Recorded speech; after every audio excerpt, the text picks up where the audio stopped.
But if an employer wrongfully discriminates, the law will hold it accountable for its actions. We do not feel that expecting businesses to treat people with dignity is asking too much. Just a few bullet points. Some of the things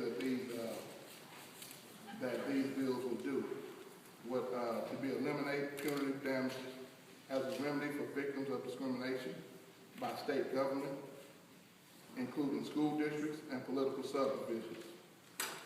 Require a different standard of proof than federal civil rights laws. It would allow private clubs to discriminate. It would eliminate individual liability for discriminatory acts in employment. We want to say that anything that brings us back a step towards discrimination, we're not going to stand for. Civil Rights Acts were put in place to protect people. And as the Black Caucus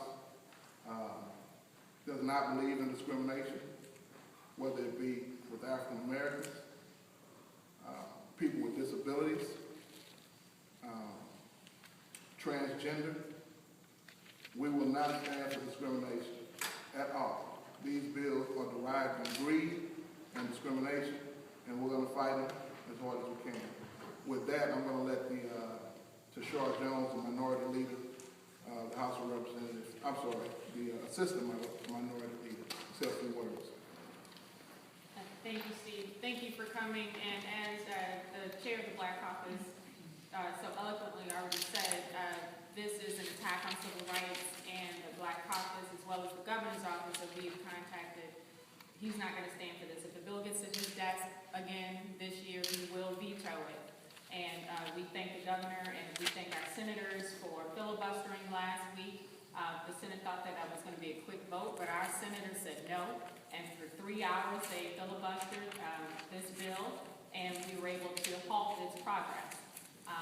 So I don't have much else to say, but at this time, we'll open it up for any questions you may have. Supporters say that these bills are just an effort to bring Missouri law back into equality with the federal civil rights law, that Missouri has gone too far.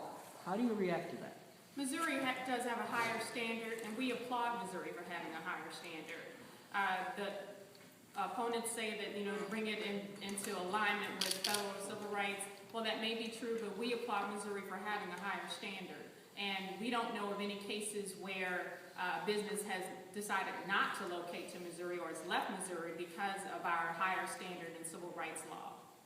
And I would also add that the EEOC and HUD would have a different take on that. Do we have letters from them that say that? We do.